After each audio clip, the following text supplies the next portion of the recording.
Après une décennie de jeux de guerre et l'influent jeu de pirates Sid Meier's Pirates en 1987, mêlant aventure, action et simulation économique, Microprose se lance avec succès dans la gestion ferroviaire, avec Sid Meier's Railroad Tycoon, le deuxième jeu de Microprose à inclure dans son titre le nom de son concepteur.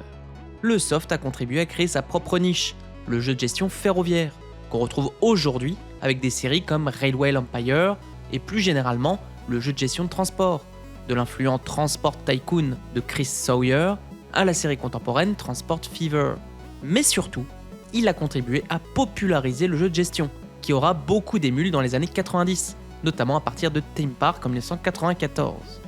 Je vous propose donc de retourner au jeu original, mais pour moins saigner des yeux, je vous montrerai également sa réédition moderne avec Sid Meier's Railroads en 2006 de Firaxis.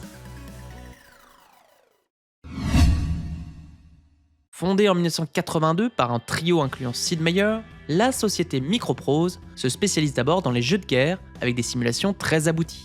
On retrouve ainsi le pilotage d'avions de combat à la Hellcat Ace en 1982, les wargames avec NATO Commander en 1983 ou encore les simulations de sous-marins avec Silent Service en 1985. On retrouve aussi des mix stimulants, comme le commandement d'un porte-avions associé au pilotage des différents véhicules déployés avec Carrier Command en 1988, ou encore le mélange entre stratégie et action de Sword of the Samurai en 1989, voire le jeu d'espionnage mêlant action et planification à la covert action en 1990. Mais le soft le plus connu de cette décennie très créative est Sid Meier's Pirates en 1987, où l'on dirige en mer des Caraïbes en plein XVIIe siècle un équipage de pirates, avec une fusion entre la simulation économique pour acheter et vendre des marchandises, une gestion de navires et d'équipage, des combats de navires et même des duels. C'est d'ailleurs le premier jeu où l'on retrouve le nom de Sid Meier, argument marketing imparable qu'on retrouve aujourd'hui dans de nombreux jeux de Firaxis, dont la très fameuse série Sid Meier's Civilization. Microprose continue pourtant d'innover, et ce avec Sid Meier's Railroads en 1990, un jeu de gestion économique plus classique, où l'on retrouve une dynamique d'offres et de demandes typique des jeux de gestion des années 70 et 80, comme l'archétypal Lemonade Stain en 1973 et ses nombreux dérivés. Mais cette fois, le soft a une vraie interface graphique, avec des actions visibles en temps réel, préfigurant le jeu de gestion moderne. Le jeu ressortira en version Deluxe en 1993, avant que la série ne change de main.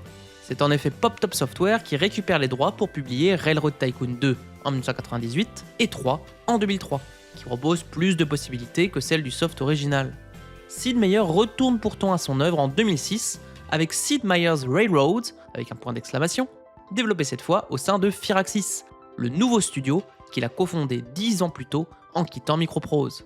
Oubliant la complexité de Railroad Tycoon 2 et 3, Railroads veut ainsi restituer l'expérience originelle.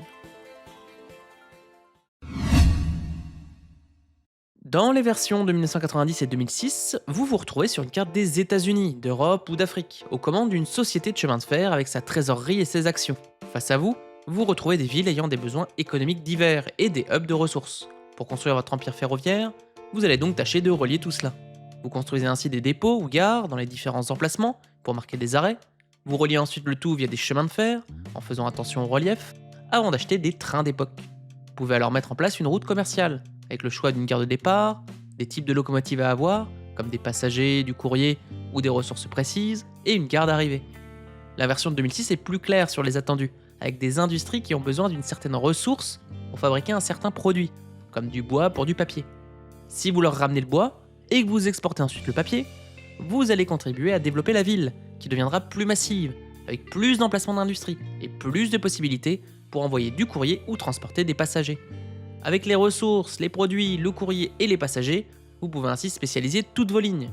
À chaque fois que vous écoulez votre marchandise, vous gagnez un profit, qui sera réinvesti dans votre empire ferroviaire, ou vous permettra de rentrer dans le jeu de la finance. En effet, il faut faire attention à vos actions, ne pas hésiter quand les finances sont bonnes à acheter celles de vos rivaux qui investissent également, à votre nez et barbe, vous imposant de faire attention à bien garder le contrôle de votre entreprise.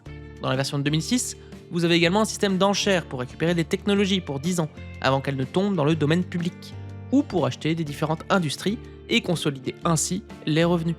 En général, la version 2006 a une interface bien plus claire et des graphismes bien plus mignons, qui mettent en valeur le côté hypnotique du jeu à relier les villes et à les faire se développer économiquement face à des concurrents faisant de même. J'ai passé un excellent moment dessus, même si on se rend compte très vite qu'on en fait le tour assez rapidement, surtout face au plus grand nombre de possibilités de Railroad Tycoon 2 et 3 qui développent davantage la partie industrielle.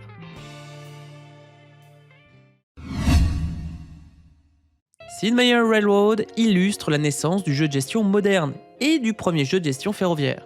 Au-delà des suites directes de Pop Top Software ou Spirituel avec Railroads, le soft a également créé une niche de jeux de gestion de transport, dont est sorti le fameux Transport Tycoon en 1994 de Chris Sawyer et ses suites.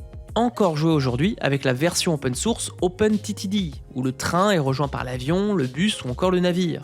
Ces jeux de gestion de transport continuent encore leur chemin, avec par exemple la série Transport Fever en 2016 d'Urban Games, ou la série Railway Empire en 2018 de Gaming Minds.